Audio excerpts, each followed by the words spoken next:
দর্শক, স্বাগত সংলাপ প্রতিদিন অনুষ্ঠানে। আমি ফখরুল আলম কাঞ্চন আপনাদের সঙ্গে আছি। আমরা এই অনুষ্ঠানে সমসাময়িক রাজনৈতিক ও দিনের গুরুত্বপূর্ণ বিষয় নিয়ে আলোচনা করি। আজ আলোচনা করার জন্য আমরা দুইজন অতিথিকে আমন্ত্রণ জানিয়েছি। আমাদের সঙ্গে আলোচনা করতে স্টুডিওতে উপস্থিত আছেন বিএনপির স্বনির্ভর বিষয়ক সহ সম্পাদক নীলুফার চৌধুরী মনি। ধন্যবাদ। আছেন বাংলা ফাউন্ডেশনের প্রধান নির্বাহী অ্যাডভোকেট আবু হেনা রাজ্জাকি। স্বাগত আপনাদের দুইজনকে। নীলুফার চৌধুরী মনি, আমি নির্বাচন ঘনিয়ে এসছে, একেবারেই দোরগোড়ায়, জোরে সোরে প্রচারণা চলছে। তো নির্বাচনের পরিবেশের কথা যদি বলি, প্রচারণার পরিবেশ কেমন দেখছেন এবং নির্বাচন নিয়ে কোনো শঙ্কা দেখেন কি না, সামগ্রিক বিষয় শুনতে চাই আপনার কাছ থেকে। ধন্যবাদ আপনাকে। যারা শুনছেন আমার শুভেচ্ছা অভিনন্দন, আমার সহ-আলোচককে শুভেচ্ছা। দেখেন, নির্বাচন বহুদিনের প্রতীক্ষিত একটা নির্বাচন সামনে, আর 2-4 দিন পরে যেটা অনুষ্ঠিত হতে যাচ্ছে, যদি কোনো সমস্যা না হয়। এইটা একটা গণতন্ত্রের জন্য এই দেশের মানুষ যুদ্ধ করেছে, জীবন দিয়েছে, আহত হয়েছে, পঙ্গু হয়েছে। এরপরে একটা সরকার, অনির্বাচিত সরকারকে দেশের প্রয়োজন আনা হয়েছে। তাদেরকে অনেকবার বলার পরে একটা কাঙ্ক্ষিত নির্বাচিত সরকার কি আনা যেত না, সেই জন্যই আমি সবার রিকোয়েস্টের কথাই বললাম, যেটা বাস্তব সেটাই তুলে ধরলাম।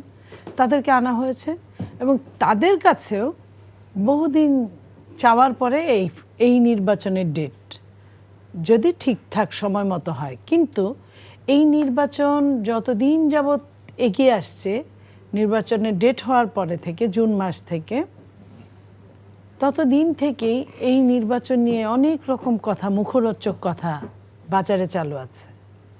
নির্বাচনের ডেট কিন্তু চলে আসছে, এখনও দুজন মানুষের সঙ্গে দেখা হলে দুইজন একজন আরেকজনকে জিজ্ঞেস করে, নির্বাচনটা হচ্ছে তো, ঠিক সময় মতো হবে তো, সব ঠিকঠাক থাকবে তো? এই যে সব ঠিকঠাক থাকবে, এটা দুইটা কারণে হতে পারে। এক হচ্ছে বহুদিন নির্বাচন না দেখা জনগণের যে আকুতি, সেই আকুতি থেকে। আরেক হচ্ছে নির্বাচনের যে পূর্ব শর্তগুলো থাকে, প্রত্যেকটা নির্বাচনের একটা পূর্ব শর্ত থাকে, সেই শর্তগুলো পূরণ না হওয়ার কারণে। যেমন ধরেন অস্ত্র উদ্ধার, প্রত্যেক নির্বাচনের আগে বেশ কিছু অস্ত্র উদ্ধার হয়। আমরা বিশেষ অভিযান যে অভিযানটা আমরা এইবার দেখতে পাই নাই। ঠিক আছে, হয়েছে কিন্তু দৃশ্যমান দেখতে পাই নাই। আপনি 100টায় একটা ঘটনা ঘটলে আমরা বলি বিচ্ছিন্ন ঘটনা, 100টায় 10টা ঘটনা ঘটলে আমরা বলি হ্যাঁ শুনেছিলাম, 100টায় যখন 50টা ঘটনা ঘটে তখন আমরা বলি যে হ্যাঁ দৃশ্যমান। তো আমরা দৃশ্যমান কিছু দেখিনি। ওরকম যা বাংলাদেশ প্রতিষ্ঠিত হওয়ার পরে হয় নাই কোনো দিন, যে এই গণ অভ্যুত্থানে অনেকগুলো থানা লুট হয়েছিল। সেই থানার যে লুট হওয়া অস্ত্র এবং গোলা বারুদ, তার সিংহভাগ এখন উদ্ধার হয় নাই। আপা, এই যে উদ্ধার না হয়, এই নিয়ে আপনারাও কথা বলছেন, বিজ্ঞজনরাও বলছেন, আমরাও বিভিন্ন জায়গায় দেখছি, কর্তা ব্যক্তিদের কাছে আমরাও জানতে চাচ্ছি, তারাও বলছে যে হ্যাঁ উদ্ধার ইয়াটা এক ধরনের থ্রেড আছে আমাদের কাছে, আমরা এটা উদ্ধার হবে, অভিযান পরিচালনা করব, নানামুখী কথা আছে। আজকেও বলা হয়েছে যে সেনাবাহিনী তো আগেই মাঠে ছিল, আজকে পূর্ণ শক্তি নিয়ে সেনাবাহিনী এবং সব আইন শৃঙ্খলা বাহিনী ঠিক আছে। আমি আপনাকে বলি, এনলিস্টেড 1335টা অস্ত্র এখন পর্যন্ত জনগণের কাছে আছে, সরকারি অস্ত্র জনগণের কাছে আছে। এবং জেলখানার 17টা জেলখানার যতগুলো অস্ত্র চলে গিয়েছিল, তার মধ্যে এখনো 27টা অস্ত্র খোয়ার মধ্যে আছে, খোয়া যাওয়ার মধ্যে আছে। গোলাবারুদ, লক্ষ লক্ষ গোলাবারুদ এখন উদ্ধার হয় নাই। সেটার সঙ্গে ইল্লিগ্যাল অস্ত্র যোগ হয়েছে।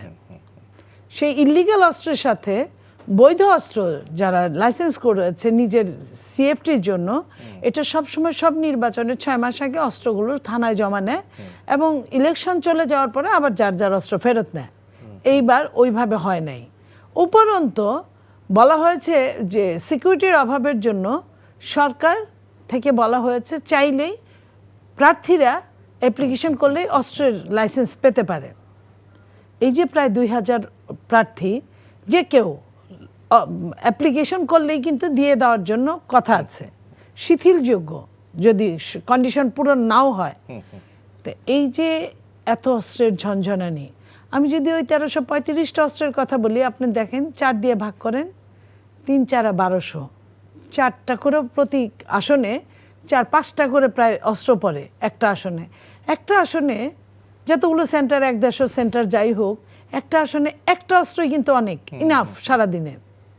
সেখানে 4-5টা বৈধ অস্ত্র, মানে বৈধ না খালি সরকারি অস্ত্র, তারপরে বৈধ অস্ত্র তো আছে প্রতিটা গ্রামে গঞ্জে বিভিন্ন মানুষের কাছে।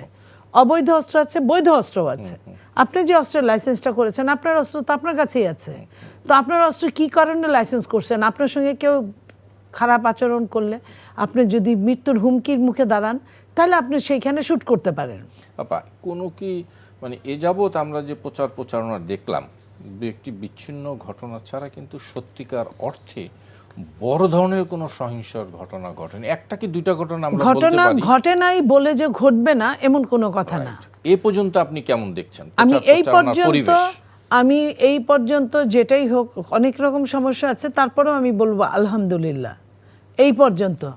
কিন্তু প্রতিটা মুহূর্ত কিন্তু যাচ্ছে লা হাওলা ওয়ালা কুওয়াতা ইল্লা বিল্লাহ বলে, প্রতিটা মুহূর্ত। আমি একটু রাজ্জাকি ভাইয়ের কাছ থেকে শুনে আসি। রাজ্জাকি ভাই, আমরা এটা শেষে একটা বলি, অস্ত্র তো একটা জিনিস গেল, আরো অন্যান্য পয়েন্ট যেগুলো আছে এটা আছে, আপনি জিজ্ঞেস করলে আমি পরে বলবো। নিশ্চয়ই শুনবো আবার আপনার কাছ থেকে। সে অ্যাডভোকেট আবু হেনা রাজ্জাকি, নির্বাচনী পরিবেশ এ যাবৎ প্রচারণার একটা শেষ ভাগে আছি আমরা, এই প্রচারণা কেমন দেখছেন এবং পরিবেশ নিয়ে যদি আপনি কিছু বলেন, যেটি নীলুফার চৌধুরী মনি বলছিলেন, অস্ত্র উদ্ধার, বিভিন্ন সন্ত্রাসীদের গ্রেপ্তার না করা, সব বিভিন্ন বিষয় নিয়ে উনি ওনার অভিমত ব্যক্ত করেছেন।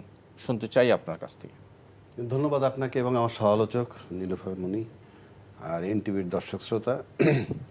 হ্যাঁ, নির্বাচন একেবারে দোরগোড়া। আজকে 8 তারিখ, 9 তারিখ, 9 তারিখ মানে কালকে, আগামীকাল রাত 12টার পরই মোটামুটি স্থগিত হয়ে যাবে সমস্ত প্রচারণা।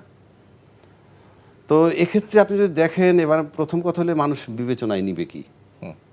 সব দলই ইশতেহার দিছে, কারো ইশতেহার খারাপ না, আমার না পড়লেও বলবো যে ভালো, কারণ খারাপ কথা লিখবে না তো। কেউ লিখবে দুর্নীতি করব, কেউ টাকা পাচার করবো, এটা তো লিখবে না কেউ। কাজে ইশতেহার না পড়েই বলতেছে ইশতেহার খুব ভালো, কিন্তু মেইন ইশতেহার ওখানে না। এবারের নির্বাচনে মেইন ইশতেহার হলো জুলাই চেতনাকে ধারণ করে, এটা হলো ইশতেহার। ভোটাররা এটা বিবেচনায় নিবে। অনেকগুলা কারণ, আমি খুব সংক্ষেপে বলছি, অনেকগুলা কারণ। যেখানে কেউ 1400 মারা গেছে, ওটা লিখলে পরে আবার কেউ জিজ্ঞাসা কমেন্ট করে, রাজ্জাকি সাহেব কি জানেন 1400 লোক মারা গেছে? আরে আমরা তো প্রতিবেদন বলি, আরে 1400 লোক মারা গেছে, 14 জন মারা গেছে তো। এই যে মারা গেছে যার সন্তান, সেই লোক যে দলই থাকুক, সে যদি ফ্যাসিজমের পক্ষে কাজ করে তারা ভোট দিবে না, উপর দিয়ে কিছু যাই বলুক আর না বলুক। সুতরাং আপনাকে জুলাই চেতনা বিবেচনায় নিবে এবারে নির্বাচনে, কোনো সন্দেহ নাই। নতুন 4 কোটি যে ভোটার হয়েছে, তারা বিবেচনায় নেবে জুলাই চেতনা কে ধারণ করে। এখন আপনি বিজ্ঞাপন দিয়ে বললে হবে না যে আপনি ধারণ করেন। তারা 5ই আগস্টের পর থেকে এ পর্যন্ত যে দলগুলো মাঠে নির্বাচনের প্রতিদ্বন্দ্বী, তাদের অ্যাক্টিভিটিস দেখতেছে, সেখান থেকে তারা জাজমেন্ট দেবে। এগুলো হলো বড় ইশতেহার। আচ্ছা, আরেকটা ইশতেহার আছে, দুর্নীতি। আপনি দুর্নীতি এসে দমন করবেন, নট দ্যাট দুর্নীতি করবেন না, আপনি সেইটা আগে বলেন যে আপনি করবেন না। অতীত দুর্নীতির বিচার করবেন, সেটা সেকেন্ডারি। আপনি দুর্নীতি করবেন না, আপনি চাঁদাবাজি করবেন না, আপনি টাকা বিদেশে পাচার করবেন না। এই গ্যারান্টি কে, মানে যারা সম্ভাব্য যারা ইশতেহার দিতেছেন, এবং এটা বিবেচনায় নিবে কিন্তু ভোটাররা, যে কাকে দিয়ে এটা পাওয়া যেতে পারে। এবং আমরা অনেক নারী বিদ্বেষী কথা আছে, যে মিস্টার এক্স নারী বিদ্বেষী, সে নারী বিদ্বেষী কিনা সেটাও কিন্তু ভোটাররা বিবেচনায় নিবে। কারণ ঋণ খেলাপি, ওই তো ঋণ খেলাপি, দ্বৈত নাগরিকত্ব, ওগুলো তো আছেই। ওগুলো যদি আপনি বলেন, তাহলে এইগুলো নিয়ে যারা নির্বাচন করতে যায়, আমি বলবো তাদেরকে, যারা এই ধরনের ঘটনাগুলো প্রার্থী হয়েছে, অ্যাটলিস্ট তারা যাতে পাশ করতে না পারে। কারণ তারা তো স্টার্টই করছে দুর্নীতি দিয়ে, যে ওনার দ্বৈত নাগরিকত্বের বিষয়ে কথা বলেন নাই, ওনার ওনার ঋণ খেলাপি নিয়ে কথা বলেন নাই। এবং এই সমস্ত লোক যদি দেশে বেকায়দা দেখে, পাসপোর্ট নিয়ে পালায় যাবে, এই গেল একটা সাইড। আর দ্বিতীয় সাইড, যদি ক্ষমতায় চলে যায় তাহলে কি করবে, পার্লামেন্টে গিয়ে তাদের নিজ নিজ ইন্ডাস্ট্রি যেগুলোর নামে লোন আছে বলবে এগুলো সব রুগ্ন ইন্ডাস্ট্রি, এগুলোর লোন মওকুফ করে দেওয়া হোক। তো এই সমস্ত লোক যদি পার্লামেন্টে যায়, ভোটারদের বিবেচনায় নিতে হবে। কারণ 15-16 বছর পর একটা ভোটের সুযোগ পেয়েছেন আপনারা, একেবারে লিস্ট ধরে আমরা সবাই জানেন কারা ডিফল্টার, কারা ব্যাংক ঋণ দেয় নাই ইত্যাদি দেখেন। সুতরাং ইশতেহার হবে এইগুলা। আর একটা হলো চাঁদাবাজি। চাঁদাবাজি আমি জানি নীলুফার আপার কাছে কেউ চাঁদা নিতে আসে না, আমার কাছেও কেউ চাঁদা নিতে আসে না, আপনার কাছেও কেউ আসে নাই। কিন্তু যিনি চাঁদা দেন তিনি জানেন কে নেয়, যিনি চাঁদা দেন তিনি জানেন কে নেয়, সে যে দলেরই হোক। আমি মনে করি এগুলো এবার ইশতেহার হবে, অর্থাৎ ভোট তাদেরকে দেবে না, অন্তত ওই 4 কোটির কথা বলছি। আর আমি যে দলেই বিলং করি না কেন, আপনি যে দলেই বিলং করেন না কেন, আপনি দেখেন যে আপনার আত্মীয় একজন আহত হয়েছে জুলাই চেতনায় আন্দোলনে এবং আপনার কেউ মারা গেছে, আপনি যে দলই সেই দল যদি ফ্যাসিজমের পক্ষে থাকে তাহলে আপনি তাকে ভোট দিবেন, উপরে যাই হোক। তো ইশতেহার হবে এবার এইগুলা বিবেচনায় নেবে। আর রাজনৈতিক দলের যে ইশতেহার, এগুলো আমি কখনো বিশ্বাস করি না, কারণ এই প্রতিশ্রুতি রাজনীতিবিদদের দেওয়া একটা ধর্ম, এবং প্রতিশ্রুতি ভঙ্গ করলে বিচার হয় না। আমি যদি আপনার প্রতিশ্রুতি ভঙ্গ করি আপনি কোর্টে মামলা করবেন, কিন্তু রাজনীতিবিদদের বিরুদ্ধে কোর্টে মামলা হয় না, কারণ তাদের একটা লাইন আছে, সুন্দর লাইন। সেই লাইনটা কি জানেন, রাজনীতিতে শেষ কথা বলতে কিছু নাই, ওইটা দিয়ে কাভার করে। এই জন্য কখনো জামাত বন্ধু, কখনো জামাত শত্রু, নো ম্যাটার। এইবার আসেন আপার কথা, কতগুলা কথা আমি সমর্থন করি। অস্ত্র উদ্ধার হয় নাই, এবং অস্ত্র উদ্ধারণে এখনো বাজারে অস্ত্র আছে। পাশাপাশি আপনি একটা লোকের বৈধ অস্ত্র জমা নিচ্ছেন। বৈধ অস্ত্র জমা নেওয়ার মানে হচ্ছে এই, যারা সন্ত্রাস করবে তারা নিশ্চিত যে বৈধ লোকটার কাছে, যার বৈধ অস্ত্র ছিল তার কাছে অস্ত্রটা নাই। আপনি কিন্তু এই একটা 32টা ফ্ল্যাটের একটা বাড়িতেও যদি জানে যে এখানে এক ভদ্রলোক আছে যার 2জন গানম্যান আছে অথবা তার 2টা রিভলভার আছে লাইসেন্সদারি, এটা যখন জমা নিয়ে নেয় তখন ওই সন্ত্রাসীরা জানে যে এই বিল্ডিংটা অস্ত্রমুক্ত। আপনি এই জমা নিয়ে কিন্তু আমাকে আরও বিপদের মুখে ফেলে দিচ্ছেন। ইভেন আপনি যদি ভোটের চিন্তাও করেন সেক্ষেত্রে ওটাও আপনি এক ধরনের সিকিউরিটি। আপনি বৈধ অস্ত্র জমা নিচ্ছেন, অবৈধ অস্ত্র বাজারে থাকছে। এরপর আসেন 1 লক্ষ সেনাবাহিনীর কথা বলা হয়েছে মাঠে নামবে প্লাস এরা কতখানি নিরাপত্তা দিবে, তা কেন বলছি কথাটা আসছে কেন? আমরা সম্প্রতি জানি একটা ঘটনা ঘটছে আপনার জাহাঙ্গীর গেটে বোধহয় জাহাঙ্গীর গেট বা কোনো গেটে প্রবেশ পথে ঢাকা 17-এর একজন প্রার্থী জামাতের, তার নাম খালিদুজ্জামান। উনি ওটার ভিতরে ঢুকতে গেছেন, উনি বাধাপ্রাপ্ত হয়েছেন, বৈধভাবেই তাকে বাধা দিছে যে তার কাছে গানম্যান ছিল। আপনি প্রায়র পারমিশন ছাড়া, প্রায়র পারমিশন বলতে এটা ক্যান্টনমেন্ট বোর্ড অথবা স্টেশন কমান্ডারের পারমিশন লাগে, নাহলে আপনি যেতে পারবেন না, কারেক্ট। এবং সেখানে সে কিছু উদ্যত্তপূর্ণ আচরণও করছে, আমরা দেখেছি, প্রত্যাশা করি নাই। এবং সে তুলনা করছে তারেক জিয়ার সাথে যে উনিও প্রার্থী আমিও প্রার্থী, মানে বিষয়টি হলাম তারেক জিয়া যেতে পারলে আমি পারবো না কেন, সেটা বলে নাই, সে মিন করে। তো এটা একটা বার্তা দেয় যে লেভেল প্লেইং ফিল্ড নাই, আমি সে জায়গায় যাচ্ছি না, আমি যাচ্ছি নিরাপত্তার জায়গাটা। ওইখানে যে ঘটনাটা ঘটছে সেটা যে বডি অন ক্যামেরায় যেটা আর্মি ধারণ করছিল, সেটা যখন বাইরে চলে যায় এবং সেটা যখন সোশ্যাল মিডিয়া আসে, তখন আমার কাছে একটা প্রশ্ন আসে যে আপনি তো নিরাপত্তার কথা বলে আমাকে ঢুকতে দিলেন না, কিন্তু আপনার বডি অন ক্যামেরার ছবি যখন চলে যায় বাইরে এবং সেটা যখন আমার সোশ্যাল মিডিয়ায় চলে আসে, তখন তো আপনার আপনার নিরাপত্তা আপনি দিতে পারতেছেন না। আপনি যখন আপনার নিরাপত্তা দিতে পারতেছেন না, আপনি যে অন্য নিরাপত্তা দিবেন, মানে আমি কিভাবে আশ্বস্ত হব এর উপরে, এটা আমার কোশ্চেন মার্ক। আরও যে ইনফরমেশন যায় নাই সেটাও তো আমরা জানি না, আমি ধরে নিলাম আর যায় নাই, কিন্তু যেতেও তো পারে। এটা আমার একটা উদ্বিগ্নর জায়গা। এইবার আসেন প্রশাসনের কাজ। আরও প্রশাসন কি ফ্যাসিজমের পক্ষে আছে না বিপক্ষে আছে? একটা এক্সাম্পল দিলে আপনি বুঝবেন। আপনি জানেন আব্দুল মোমেন সাহেব, সাবেক পররাষ্ট্রমন্ত্রী, উনি ঘটনার 5ই আগস্টের পরে 8.5 মাস না 8 মাস পরে দেশ থেকে বেরোইছেন। এটা উনি দাবি করেছেন, কিন্তু ওনার দাবিটাই তো আমি ধরবো, আমি কি এটা ভেরিফাই করব? না, ভেরিফাই না, এটা উনি যখন বলতেছে সেটা আমি নিব না আমলে, না সেটা আপনি নেন, আমি সেটা নিয়েই তো বলতেছি। উনি কি বলছেন বলেন? উনি বলছেন আমি 8 মাস পরে বেরিয়ে আসলাম। কিভাবে? আমি 8 মাস পর বেরিয়ে আসছি প্রশাসনের সহযোগিতায়। উনি এর ভিতরে 6 বার সিম পাল্টাইছেন, 5 বার ঘর বদল করছেন, বাসা বদল। তাহলে এই বদলটাও প্রশাসন জানতো। তো একটা সরকার ক্ষমতায়, মানে অন্তর্বর্তীকালীন সরকার, সেটা থাকা অবস্থায় আপনি 8 মাস যাবৎ সহযোগিতা নিয়ে যখন ফ্যাসিজমের পক্ষের লোক প্রশাসনের সহযোগিতা নিয়ে যখন বেরোয়, তারপর সে গিয়ে বাইরে বলে, তাহলে অন্য যারা বেরোইছে তারা তো ওই সহযোগিতা নিয়েই বেরোইছে। তাহলে আপনি যদি নির্বাচনের ক্ষেত্রে চিন্তা করেন, তারা ফ্যাসিজমের পক্ষে আছে প্রশাসন, যেহেতু সেই কথাটা বলছে, তাইলে তো নির্বাচনের ক্ষেত্রে তারা যদি এইটা বিবেচনায় নেয় যে কোন দলটা ক্ষমতায় আসলে পরে ফ্যাসিজমের পক্ষে পাতিত্ব হয় কিংবা প্রশাসন নিরাপদে থাকে, এই প্রশ্নটা যদি আসে তাহলে তো নির্বাচন নিয়ে একটা শঙ্কা থাকেই।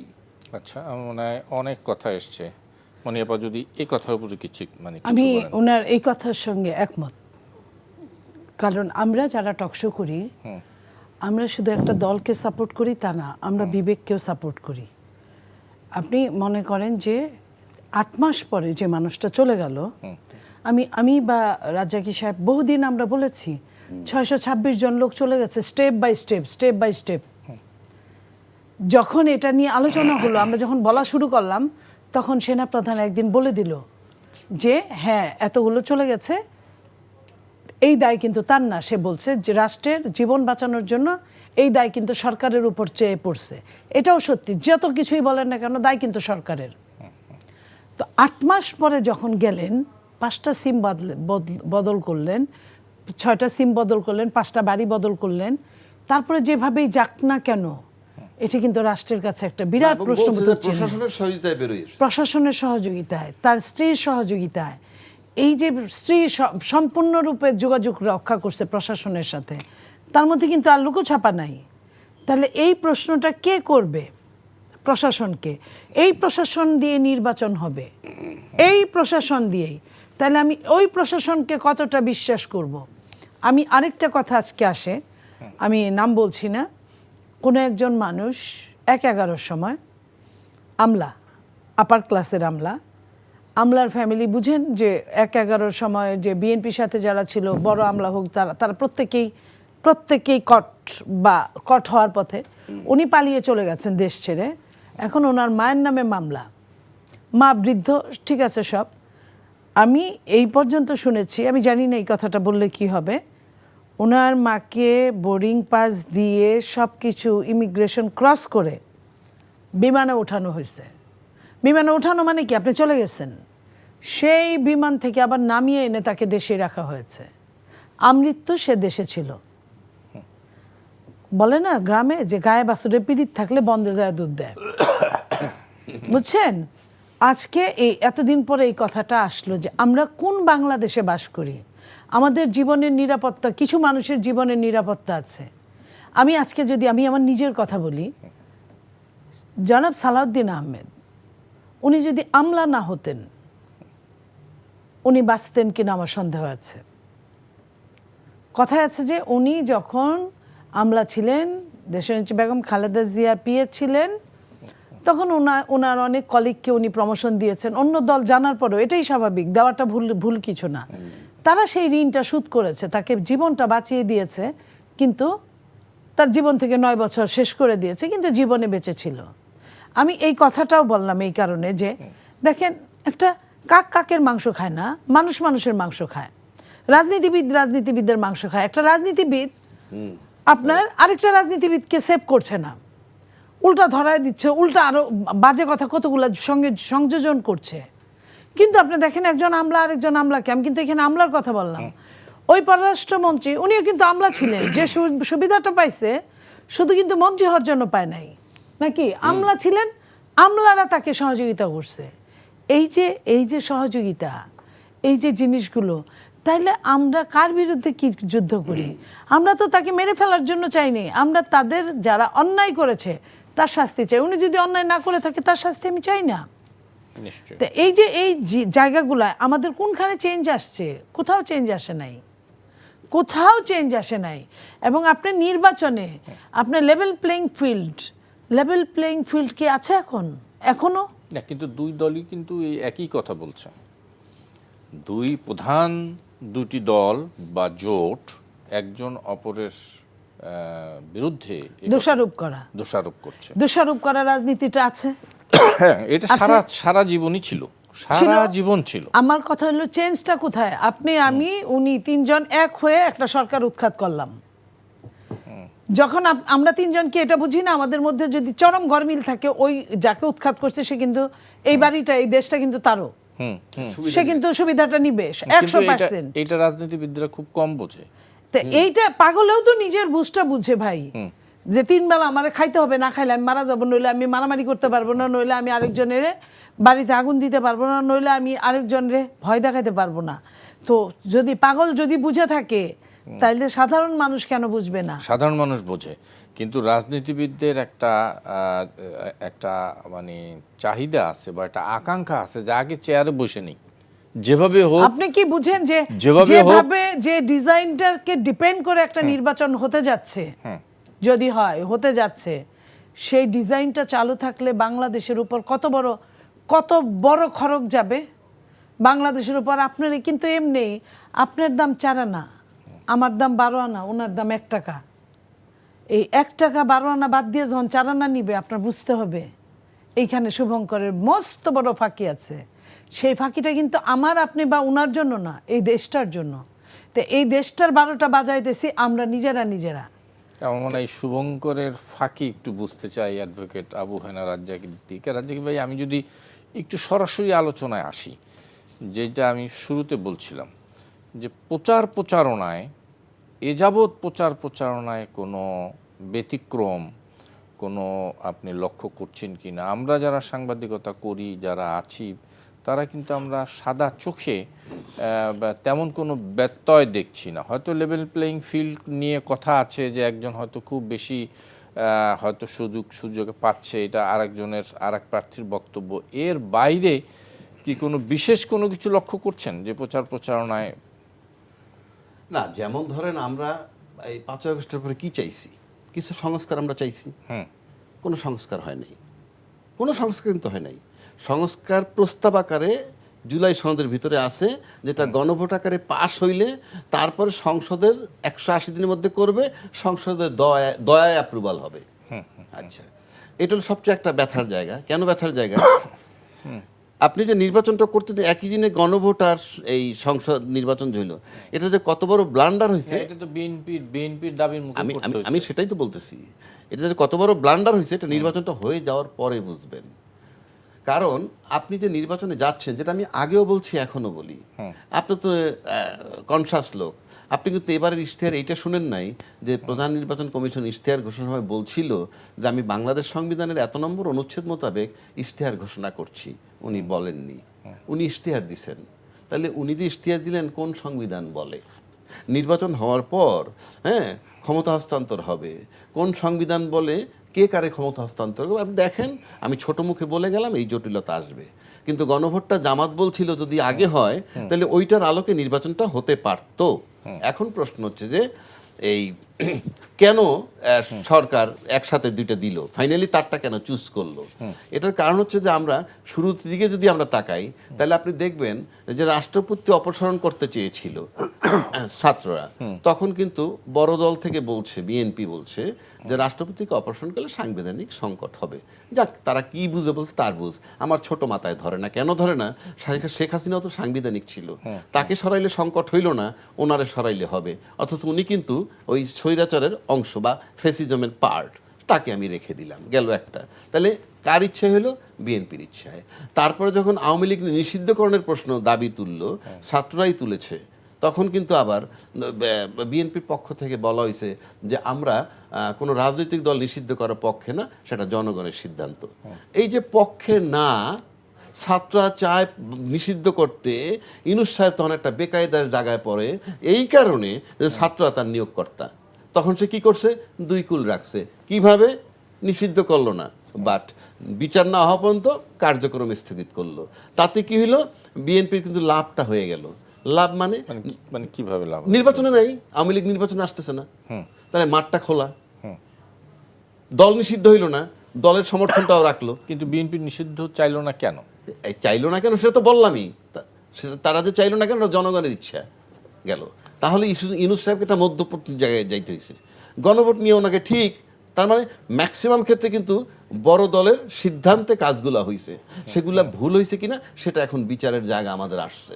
এই যে গণভোটটা একই দিনে নিল, সেটা কিন্তু বড় দলের সিদ্ধান্তে, কিন্তু আলটিমেটলি যে রং হয়েছে, আমার ধারণা বড় দলও এখন বোঝে, আমার ধারণা। কিন্তু আপনি হয়তো ডিসক্লোজ করবেন না, কারণ হচ্ছে এই আমরা যেমন ছোট ছোট পোলাপানগুলো অনেকগুলো কথা বলছে, তখন তাদেরকে আমরা ইস্টে পাকা বলছি। কিন্তু বয়স কিন্তু কারো 25-এর নিচে না, উপরে ছাড়া। পার্লামেন্টের মেম্বার যদি 25-এ আপনি হইতে পারেন, এমপি হইলে তারা কিন্তু 70 বছরের বয়সের বা 59 বছরের বয়সের সচিবও তারা স্যার ডাকে। কিন্তু এখন মানে আমরা এমন একটা গ্যারাকলে পড়ছি, অর্থাৎ দেশটাকে নিয়ন্ত্রণ করতেছে বহুকাল ধইরা মিডিয়ায় আমলা এবং বিজনেস অলিগার্ক যারা, এই তিনটা সেক্টর রাজনীতিবিদদের ব্যবহার করে। কেন? বিষয়টা হচ্ছে এই সব কিছুর ঘুরে সূত্র হইল টাকা, সব কিছুর কেন্দ্রবিন্দু ঘুরে ফিরে টাকা। এই টাকাটা কিন্তু একমাত্র বিজনেসম্যানদের কাছে, বিজনেস অলিগার্ক যাদেরকে আমরা বলি। রাজনীতিবিদদের কাছে টাকা নেই। শেষ করতে দেন। ওই যে রাজনীতিবিদ ব্যবসায়ীদের কাছে যে টাকাটা আসে, সেটা রাজনীতিবিদদের একটা অংশ দিয়ে রাজনীতিবিদদেরকে কিনে রাখে। ফলে উনি যে ব্যাংকের ডিফল্টার, সেটা রাজনীতিবিদরা যে দল ক্ষমতায় থাকে তাকে সেভ করে। আমি কি বুঝাইতে পারছি আপনাকে? বুঝতে পারছি, কিন্তু আপনি এত সরলীকরণ করে বলছেন। আমি যে সেটা আপনি রাজনীতিবিদদের টাকা পাবে কোথায়? আপনি তো টাকাটা দুইটা ওয়ে, চাঁদাবাজি আর যদি এইভাবে পান, এছাড়া রাস্তাটা কোথায়? নিজস্ব কিছু নাই, সেটা তো অন্য কথা। আমি এই যে নিজস্ব বললেন, আপনি তো আমারে প্রশ্ন করেন কেন? আপনি এই দেশে থাকেন তো? না, আপনার মতন এরকম এত ঘনিষ্ঠভাবে তো আমি জানি তো না সবকিছু। আমি তো সরলীকরণ 100 ভাগ করি নাই, করছি। 100 না করলেও বাদও রাখেন নাই। বাংলাদেশে কোথাও, পৃথিবীর কোনো দেশে, উন্নত বিশ্বে রাজনীতিবিদ কোনো পরিচয় নাই। যা আমি রাজনীতিবিদ এই পরিচয় লন্ডন আমেরিকা কোথাও যদি দেখাইতে পারেন, আমি আপনার টক শোতে আসবো না। তাহলে তো তো সমস্যা আছে। রাজনীতিবিদ কোনো পরিচয় নাই তো। আপনি আরেকটা কোনো শর্ত দেন। না, সেটা সেখানে কি অন্য কোনো শর্ত দেন? না না না, আমি বলছি রাজনীতিবিদ কোনো পরিচয় না, নাই। আচ্ছা হইলো নালে আমাদের দেশের এখানে আপনি যখন রাজনীতিবিদরা- রাজনীতিবিদ পরিচয় দিচ্ছেন, কেন বলছি কথাটা? আপনি গত 18 মাসে দেখছেন এই এনসিপির ছেলে পেলে বা ছাত্রদেরকে এনে বহু সাংবাদিক প্রশ্ন করছেন, আপনি করেন বা XYZ যেই করুক, আপনার আয়ের উৎস কি, আপনি কিভাবে চলেন, কেউ কইছে টিউশনি করি, ইত্যাদি ইত্যাদি নানান বিষয়। এবং কোনো একটা মেয়ে, আমার নামটা মনে নাই, তাকে একবার জিজ্ঞাসাবাদ করার পর তার কাপড় নিয়ে প্রশ্ন করছিল, নতুন কাপড়। আমরা একটা নতুন কাপড়ও পরতে পারবো না। এটা কেন বলছি? আমি বলছি না ধোয়া তুলসী পাতা না, কিন্তু আমার প্রশ্ন হচ্ছে এইটা। 1 নম্বর, আপনি যদি আমার ইনকাম জানতে চান, এটা ডিসক্লোজ করতে আমি বাধ্য না, 1 নম্বর। কারণ আমার জায়গা আছে যেখানে এটা রাখা আছে, আপনি সেখান থেকে গিয়ে জানতে পারেন। সেই কি বলে, ইনকাম ট্যাক্স অফিস, মানে রিটার্ন যেখানে আছে, ওটা আপনি পাবেনই, এটা কোনো বিষয় না। তারপরে যদি আপনি জিজ্ঞেস করেন, আপনি আমাকে এই ডাইকে জিজ্ঞেস করতে পারতেছেন, তাহলে আরো বড় বড় দায়িত্বশীল যে দলগুলো আছে, তার কি 5টা-10টা লোকরে আপনি এসে জিজ্ঞেস করতে পারছেন ইন্টারভিউ? এখনো তো চ্যালেঞ্জ করছি, পারবেন না। না, সেই সক্ষমতা কি আমরা অর্জন করতে পারেন পেরেছি নাই? কিনা? তাহলে আপনি ওদেরকে ডাকলেন, সেই সক্ষমতা পাইলেন কোথায়? কারণ আপনি জানেন যে ফ্রম ডে 1 প্রশাসন, বড় রাজনৈতিক দল সবাই তাদেরকে কোণঠাসা করছে। কাজে আপনি ডাইকে ইন্টারভিউ নিলে বাহবা পাবেন। এটাকে বলে সস্তা বাহবা নিছেন, কিন্তু উচিত হয়নি। এখন বহু লোক কি আফসোস করে, আমাদের সাথে অনেকের কথা হয়, আফসোস করে যে তাদেরকে এত আন্ডারমাইন করাটা আমাদের ঠিক হয়নি, কিন্তু প্রকাশ্যে আসে না। কেন আসে না? কেন বলে? কারণ তারা দেখতেছে সিনারিওটা যে আমরা কোনো পরিবর্তন ইনফ্যাক্ট করতে পারি নাই। কারণ এখনো আমরা সেই গণভোটের দিকে তাকায় রয়েছি। যদি গণভোটটা পাস হয় আর সংসদ নির্বাচন করে যারা যাবে তাদের করুণায় যদি অ্যামেন্ডমেন্ট হয় ওই মোতাবেক, তাইলে কিছু পাইলে পাইতেও পারে। আচ্ছা রাজ্জাক ভাই, যদি ধরে নেই, আমি একটু, যেহেতু আপনি আইন অঙ্গনের মানুষ, কোনো কারণে যদি গণভোট না হয় তাহলে কি হবে? কঠিন বেকায়দা আমি বলছি তো। যেমন স্ট্রেট প্রশ্ন আসবে, কোন সংবিধানের অধীনে নির্বাচনে আপনি ওই জায়গাটা গিয়ে দাঁড়াইলেন, কিভাবে দাঁড়াইলেন? আপনি বলেন না আমাকে। না, আপনার কাছ থেকে শুনতে চাই আমি। ইয়েস, এটা অবৈধ হবে।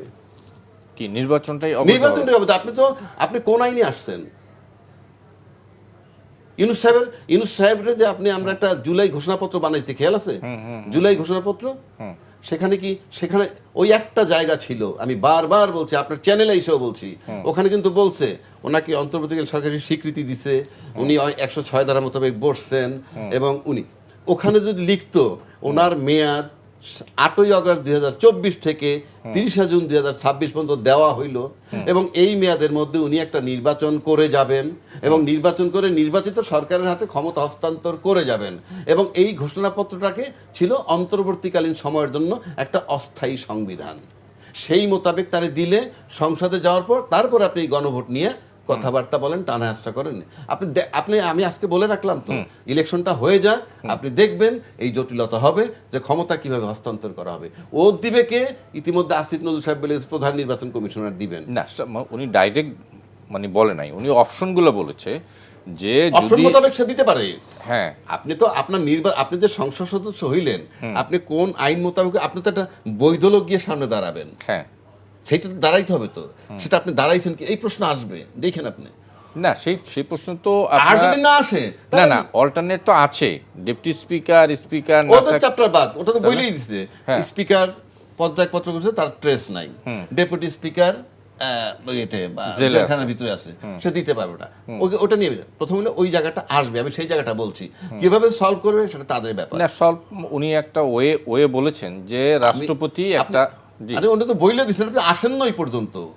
আপনি তো ওটা তো থিওরি দিয়ে দিলেন, ব্যবহারিক প্রক্রিয়া আসেন না। আমি সেটা বলছি, থিওরিতে বলছিলাম সংস্কার করুন, ব্যবহারিক প্রক্রিয়া হয়েছে কোনো সংস্কার? তা আপনি সেই জায়গায় on the way। On the way তো ওই যে অন দা ওয়ে তো বললামই।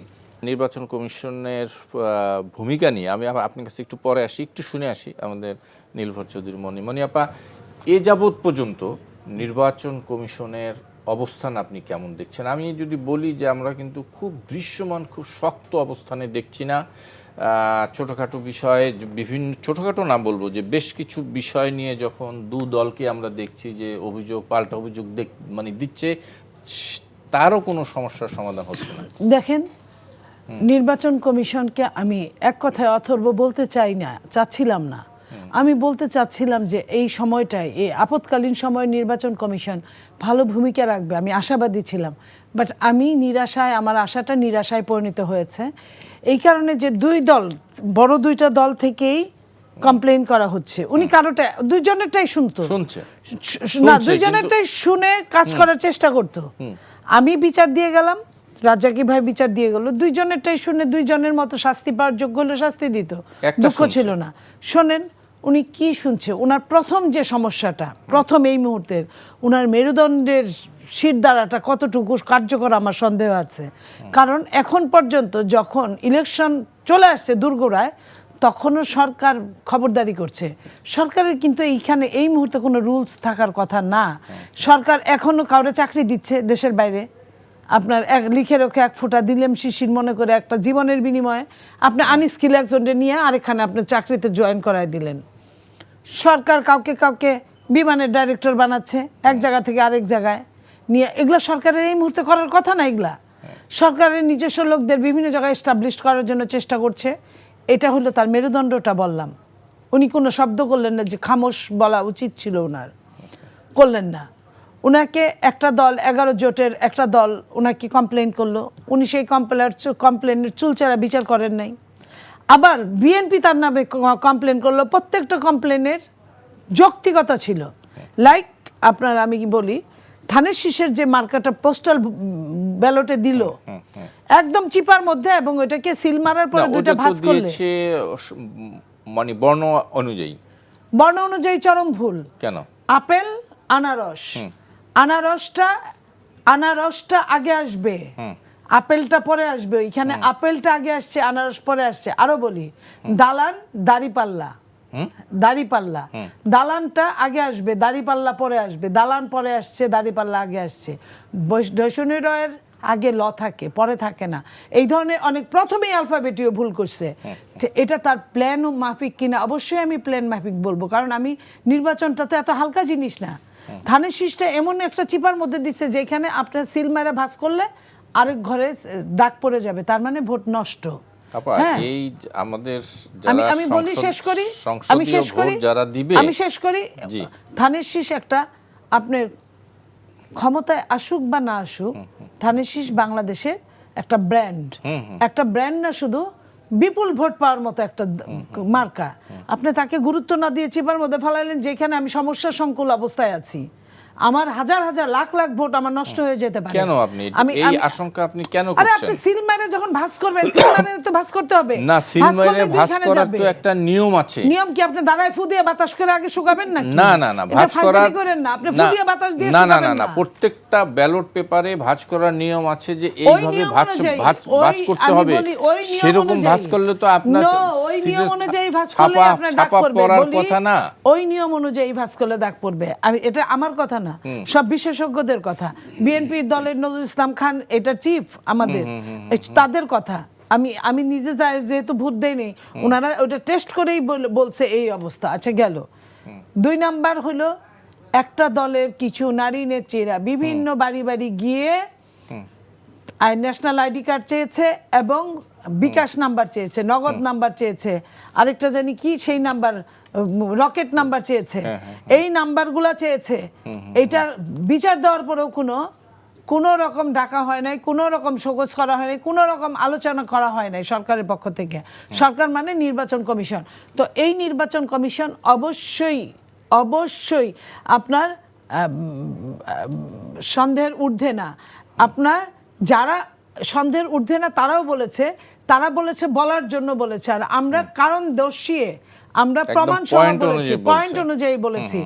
আগের যে ভুলগুলো ছিল, যেমন যেটা নিয়ে তাকে নিয়ে সন্দেহ করা হয়েছে সেটা হলো আপনার কি বলে ইশরাকের গ্যাজেট হওয়া নিয়ে।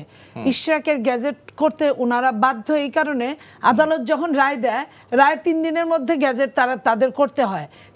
সেটা নিয়ে ভুল বুঝছে একটা দল বা 2টা দল, সেটার কোনো যৌক্তিকতা নাই। বাট আমি যে কথাগুলো বললাম প্রত্যেকটার যৌক্তিকতা আছে। এই যৌক্তিকতা তো নির্বাচন কমিশন কোনোভাবে উদ্যোগ করতে পারে না, নির্বাচন কমিশন কোনোভাবে এখান থেকে স্লিপ কাটতে পারে না। তাহলে নির্বাচন কমিশনকে আমি কিভাবে বলবো সে সমালোচনার ঊর্ধ্বে না, সে কোনো একটা দলের সাথে পক্ষপাতিত্ব করছে না। অবশ্যই সে সহ আমলারা সহ অনেকেই পক্ষপাতিত্ব করছে। আবারও বলছি, একটা মেটিকুলাস ডিজাইনের জন্য। আমি মনে হয় এবার অ্যাডভোকেট আবু হেনা রাজ্জাকি একটা মেটিকুলাস ডিজাইনের কথা এসছে, তারপরে ব্যালট পেপারের কথা আসছে, সবকিছু নিয়ে একটু শুনি। ধর এবারই দেখলাম মানে 5ই আগস্টের পর থেকে মেটিকুলাস ডিজাইন এই শব্দটা চলে আসতেছে একেবারে লম্বা সময় ধরে। মব, মেটিকুলাস, তারপরে মব, তারপরে ধরেন এই বানানো, ছাপানো, ব্যালট ছাপানো, সিল বানানো, সিল বানাইলে ব্যালট বানাইলে বলবে না। তারপর আমি ওইটাই তো বলতেছি। তারপরে ধরেন কতগুলো শব্দ, গুপ্ত, সুপ্ত, তারপরে এক দলের লোক আরেক দলে ওই পরিচয় গোপন করে থাকা, এই গুপ্ত সুপ্তর মধ্যে পড়ে। এগুলা এবার প্রথম পেয়েছি, মানে এই শব্দগুলা নতুন হয়েছে। এখন যদি আপনি রাজনীতি ধরেন যে আমি কৌশল করব, আমি কৌশল করলে তো আমার কিছু করার নাই। এখন আমি যদি বলি আপনি সুপ্ত রাজনীতি করেন বা গুপ্ত রাজনীতি করেন, এটা আপনার যদি কৌশল হয়, সেটা আপনার কৌশল থাকতে পারে। আমি সেই কৌশল নিতে পারতেছি না, এটা আমার ব্যর্থতা। কিন্তু আপনার কৌশল তো অপরাধ নয়, কারণ রাজনীতিতে আপনি তো উইন করবেন। যেমন আজকে মেটিকুলাস ডিজাইন যদি বলে সরকারের মেটিকুলাস ডিজাইন ছিল, রাজনীতির উদ্দেশ্য যদি ক্ষমতা যাওয়াই হয়, তাই তো হচ্ছে। এখন ক্ষমতা নিয়ে তো মারামারি। এ তো রাজনীতি করতে গেলেই যে ক্ষমতায় যেতে হবে, সেটা হলো যারা রাজনীতি করতে তারা। কিন্তু আমরা দূর থেকে মনে করি এই যে কথা বলতেছি, এখান থেকে কেউ 2-5টা শব্দ যদি রিসিভ করে, এটাই আমাদের রাজনীতি আমরা মনে করি। যদি কেউ সিদ্ধান্তটা সরকার গ্রহণ করে, এটা আমাদের রাজনীতি, এটাও হতে পারে।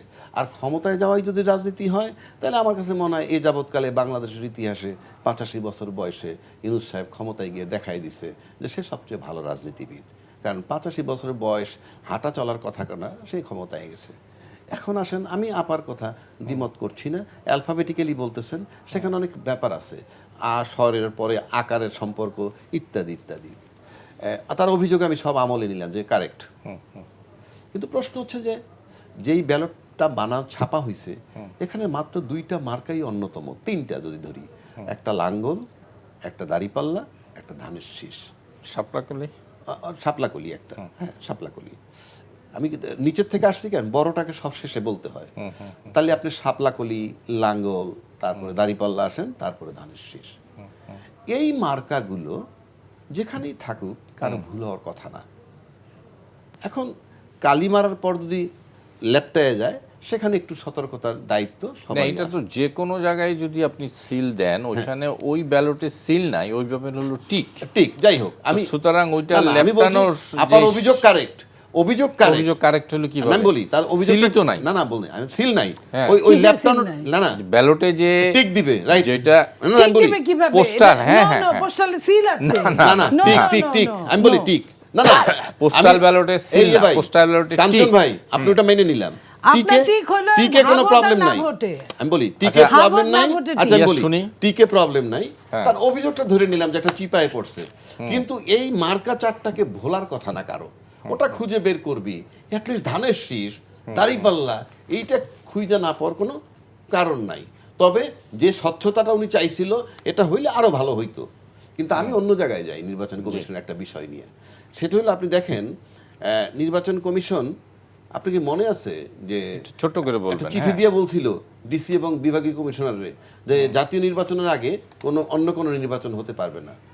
সেই চিঠির ভিত্তিতে শাহজালাল বিশ্ববিদ্যালয়ের নির্বাচন বাতিল হয়ে গেছে এবং হাইকোর্ট পর্যন্ত গড়াইছে। এবং ওই চিঠিতে লেখা ছিল এই যে জাতীয় সংসদ নির্বাচন এবং গণভোটের উপরে যাতে প্রভাব না বিস্তার করে সেই জন্য এটা বন্ধ করা হয়েছে। অথচ আমরা সবাই বলছি, নীলুফার পরও বলছে যে বিশ্ববিদ্যালয় নির্বাচনে জাতীয় পর্যায়ে কোনো প্রভাব পড়ে না। তাহলে এবার মনে হইতেছিল ওই চিঠিতে যে প্রভাব পড়তো। এই যে প্রভাব পড়তো সেটাকে ইলেকশন কমিশন থামাইয়ে দিল। এটার মানে কারণ আপনি তো ওই নির্বাচন থামাইতে পারবেন না, এই কারণে ওটা আপনার অধীনস্থ না, ওটার জন্য ডিসি ব্যবহার হবে না, এসপি ব্যবহার হবে না, আপনার নির্বাচন কমিটির লোক ব্যবহার হবে না। আপনি বন্ধ করলেন কার ইশারায়, কেন? অর্থাৎ এই যে প্রভাব পড়তো এটাকে আমি ইনডাইরেক্ট ইলেকশন ইঞ্জিনিয়ারিং এর প্রথম পার্ট মনে করতেছি। এবং এটা দিয়ে প্রমাণ করছে ইলেকশন কমিশন যে সে বড় দল দ্বারা প্রভাবিত এবং সে নিরপেক্ষ নয়। মনি আপা একেবারে 30 সেকেন্ডে আপনি বলে দিলাম, আমার শেষ করতে হবে একদম 30 সেকেন্ড। দেখেন এখন যেটাই বলি না কেন, ইলেকশন আসছে দোরগোড়ায়। ইলেকশন হওয়ার জন্য সরকারকে অবশ্যই যা করছে নির্বাচন কমিশন যা করছে, ভোটটা যেন সঠিক হয়, ভোটটা যেন আমার ভোট আমি দিব, প্রত্যেকটা মানুষ ভোটার যেন বিবেকের তাড়নায় ভোট দিতে যায় এবং সাহস নিয়ে এবং সত্যিকার অর্থে জীবনের নিরাপত্তা নিয়ে যেন ভোটটা দিতে পারে। সুষ্ঠু নির্বাচন যাতে হতে পারে।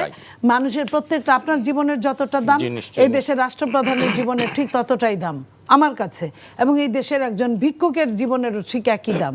মানুষের জীবন একটাই, এই জীবন বারবার আমার মনে হয় আজকে আর একদমই সময় নেই। অ্যাডভোকেট আবু হানা রাজ্জাকি, নীলুফার চৌধুরী মনি, আপনাদের দুজনকে অনেক অনেক ধন্যবাদ। দর্শক আপনাদেরকে ধন্যবাদ যারা এতক্ষণ আমাদের সঙ্গে ছিলেন। আগামী অনুষ্ঠানে আবার দেখা হবে। শুভ সন্ধ্যা।